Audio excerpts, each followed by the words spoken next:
Buenas tardes a los amigos y seguidores del canal y a los miembros adherentes particularmente. Vamos a ver un video corto relacionado con la temática, en este caso de estructuras de hormigón armado. Los últimos fueron de estructuras metálicas, que tratará con dos ejemplos prácticos la evaluación de deformaciones diferidas en columnas de hormigón armado, que en algunas circunstancias es importante tener al menos una idea aproximada mediante la aplicación de ecuaciones que estén validadas por códigos. Entonces, ante consultas sobre este tema, vamos a desarrollar un ejemplo simple, dos en realidad, sobre la evaluación aproximada de deformaciones diferidas en columnas de hormigón armado. Siempre considerando que el fenómeno es más complejo que las ecuaciones que lo representan, o sea que los resultados que podemos obtener pueden diferir de los valores reales en un porcentual mayor al que normalmente las ecuaciones que trabajamos difieren. Por ejemplo, el ASTO habla de un más menos 50%. Y si bien para evaluarlas se asumirá un comportamiento lineal y elástico del hormigón, sabemos que esto solo constituye una aproximación al problema. Entonces, supongamos tener que evaluar la deformación total que va a sufrir a lo largo de un periodo de tiempo y a tiempo infinito una columna de un edificio de determinada cantidad de niveles. Primero, ¿por qué sufre una estructura de hormigón armado deformaciones a lo largo del tiempo?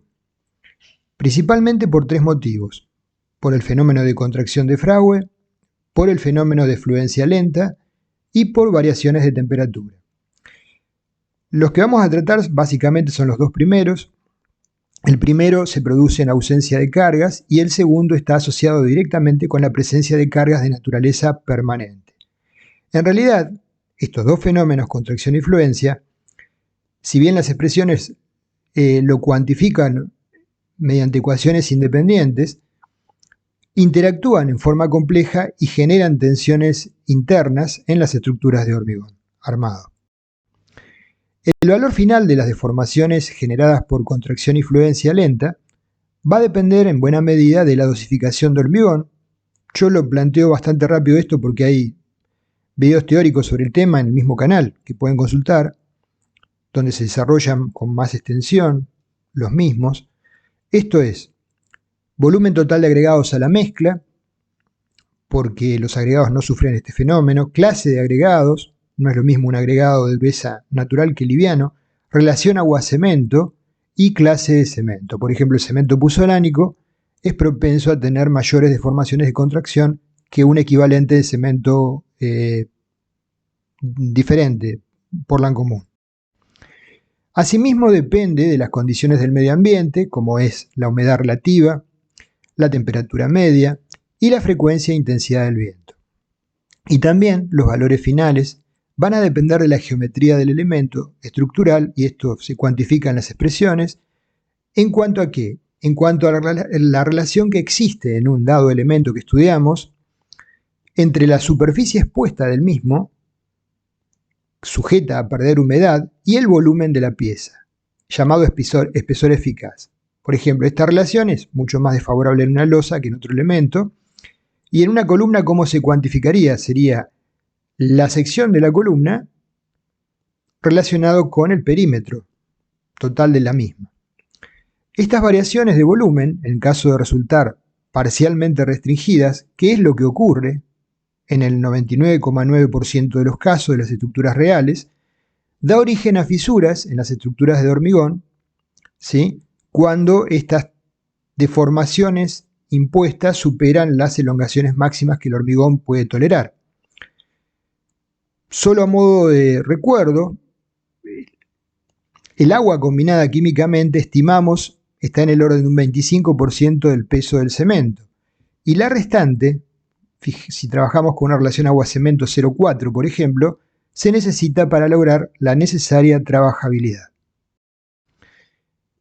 Oportunamente analizamos con un planteo simplificado frente a una columna con una barra en el centro, la deformación SH ideal por contracción que las expresiones de diseño nos dan, y las deformaciones reales que tendría la columna por restricción de la armadura incorporada en la misma.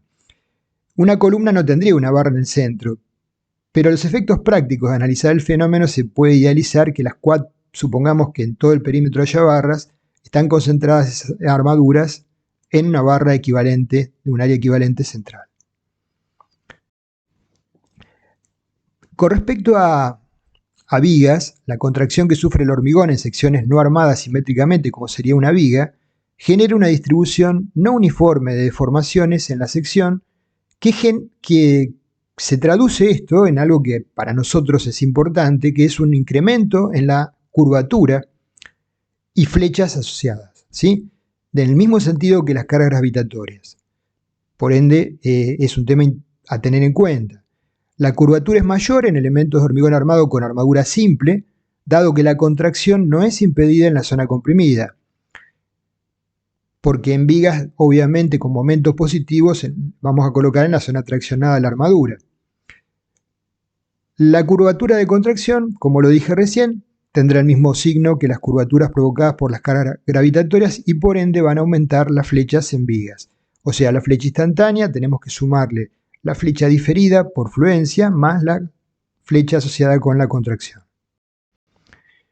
Con respecto a la fluencia lenta es el aumento de la deformación en el tiempo por efecto de cargas o tensiones de larga duración que experimenta el hormigón. Entonces, este incremento de las deformaciones a lo largo del tiempo, no voy a entrar a explayarme sobre esto, crece al principio con rapidez y luego disminuye la velocidad y termina por alcanzar un valor final o límite en el torno de los 2 a 5 años aproximadamente. La fluencia, debido a su origen, se ve influenciado también por factores semejantes a la contracción. Ambientes con poca humedad, elevadas relaciones agua-cemento, granulometría. Hay una variable adicional que es la edad o grado de madurez del hormigón cuando es cargado. Cuanto más joven es el hormigón, las deformaciones por fluencia son mayores a igualdad de tensiones o cargas. Y adicionalmente depende de la magnitud y duración de las cargas. La fluencia está asociada con cargas de naturaleza permanente. El valor final de las deformaciones por fluencia lenta llegan a magnitudes, digamos, para cuantificarlas, del orden de 2 a 3 veces las deformaciones elásticas iniciales y aún más en algunos elementos particulares, por ejemplo como losas. Efectos desfavorables de la fluencia lenta: tenemos incremento de deformaciones en vigas y losas. En columnas con cargas excéntricas, aumento de las curvaturas de las columnas. En elementos pretensados, pérdidas de tensión en los cables de pretensado, que lo tratamos en los videos de pretensado. Y aumento de deformaciones diferenciales en columnas de edificios con una gran cantidad de pisos que estén sometidos a intensidades de carga muy distintas, ¿sí? Eso vamos a ver un par de imágenes para recordarlo, que lo vimos en el aspecto teórico de columnas. Por ejemplo, tenemos un edificio de una cantidad importante de pisos, supongamos 40, 45 pisos, con un núcleo central de tabiques para ascensores y escaleras y columnas perimetrales de borde. Naturalmente, las columnas se minimizan la sección para tomar cargas, trabajando a tensiones para las cargas de más L mayores, cargas de servicio, que los tabiques, que se piensan sus dimensiones para absorber las cargas horizontales o sísmicas, ¿sí? Entonces esto hace que a mayor tensión permanente las columnas se deformen mayor que los tabiques, en mayor medida que los tabiques. Se llama efecto a las caídas, como se ve en el dibujo, ¿sí? Entonces, si hay poca cantidad de niveles, poca cantidad de pisos, este efecto a las caídas, deformaciones diferenciales entre las columnas perimetrales y los tabiques internos, no cobra relevancia. Pero cuando hablamos de una gran cantidad de pisos, este fenómeno hay que considerarlo y evaluarlo para lograr que las losas queden a nivel. Entonces, se puede visualizar de esta forma.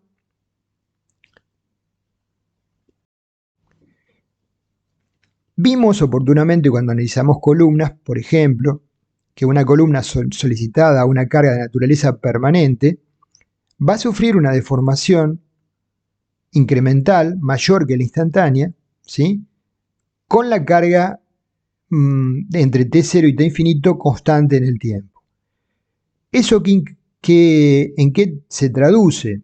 En términos de tensiones, en que en el hormigón la tensión de compresión disminuye y en las armaduras se incrementa, ¿sí? El efecto de la fluencia lenta en las tensiones bajo cargas permanentes en una columna de hormigón armado se traduce en este fenómeno en forma muy grosera. Las tensiones de compresión a lo largo del tiempo van reduciéndose para cargas constantes por efecto de la compresión y las tensiones en las armaduras se van incrementando. Podemos observar la redistribución de fuerzas internas entre el acero y el hormigón para un estudio que se hizo sobre un edificio en altura.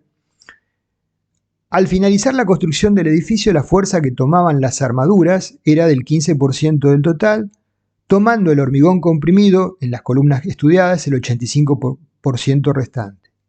A los 30 años, el acero toma el 30% de la fuerza total, tomando el hormigón el 70% restante para la cuantía estudiada. Para cuantías más altas, ¿sí?, el fenómeno de transferencia es mayor.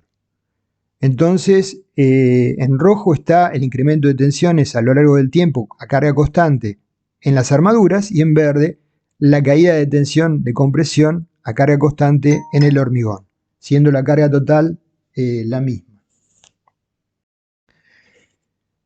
Pasamos entonces al primer ejemplo, calcular al año de cargado el acortamiento total de una columna de sección 20 por 50 con una altura de 3 metros.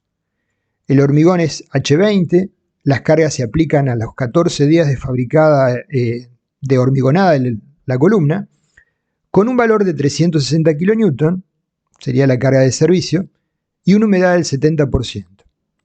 Entonces, determinamos el modo de elasticidad en forma aproximada, como el código así nos permite, 4700 por raíz de F'C. Determinamos la relación N de módulos de acero E sub S a E sub C de hormigón. Rho es la cuantía de la columna, AS es el área de acero y AG es la sección de hormigón, es 0,012 en este caso. Y a partir de ahí determinamos con las expresiones que hemos planteado en la teoría el coeficiente de fluencia lenta, ¿sí?, donde KF está planteado en función de F'C, la resistencia del hormigón, y para H20 vale 1. Entonces, H es la humedad relativa ambiente. Reemplazamos en esa ecuación la variable volumen-superficie, nos da 71,4 milímetros para el elemento. A los 300 TI es 14 días el tiempo inicial de carga y tenemos que evaluar la magnitud de las deformaciones al año. La tensión en el hormigón es igual para el nivel de cargas de servicio, aproximadamente, usando la fórmula que vimos en teoría, no para diseño, sino para verificación para niveles de servicio, la carga sobre AG por 1 más Rho por N. En función de ese valor, que es la tensión inicial en la columna, sacamos E'Ck, que sería el coeficiente de fluencia lenta, sería el valor de la deformación por fluencia lenta, que nos da 2,70 por 10 a la menos 4. Este es el valor que obtenemos derivado de la fluencia. Con respecto a la retracción, hay tablas que oportunamente vimos en la teoría, de los cuales obtenemos un coeficiente K sub S, en este caso nos da 0,7. KH está relacionado con la humedad relativa ambiente, 70%, y la expresión de epsilon SH es la que vemos abajo, está en los videos de teoría de rheología, 3,26 por 10 a la menos 4. La deformación S instantánea es F'C sobre C, y la total es la instantánea más la de contracción más la de fluencia lenta, o sea, S instantáneo más SH más SK. Y la deformación del elemento va a ser la total por la altura del mismo, ¿sí? Entonces abajo está lo anterior con una dimensión mayor para que lo visualicen con más claridad. Esto es la deformación esperable al año de haber sido hormigonada la pieza cargada a los 14 días, manteniendo una carga constante, ¿sí?, supuesta del valor que mencionamos. La aclaración es que se asume un comportamiento elástico del hormigón, ¿sí?, y esto no es exactamente así lo que ocurre en la realidad. Por lo tanto,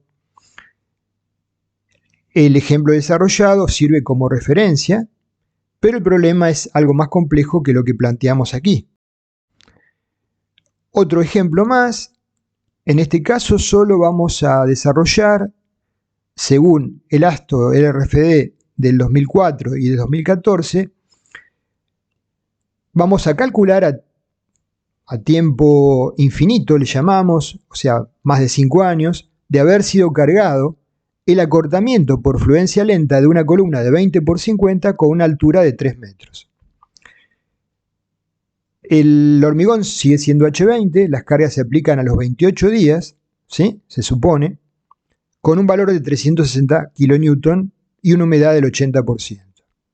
En función de eso, aplicando las ecuaciones de ASTO LRFD 2004, llegamos a un valor de phi de 1,76 que lo marqué en azul. Y con los mismos datos de partida, aplicando las ecuaciones que propone ASTO LRFD del 2014, el valor que arribamos es 1,66. Naturalmente acá se observa que estamos entre 1,5 y 3 los valores, y que inclusive el mismo código, en versiones sucesivas, plantea ajustes que no dan el mismo valor para un mismo punto de partida. Por lo tanto, son valores de referencia, ¿sí? Solo eso. Para quienes deseen profundizar el tema, en la lista de videos de Hormigón 1 van a encontrar videos relacionados con esto de teoría. Gracias.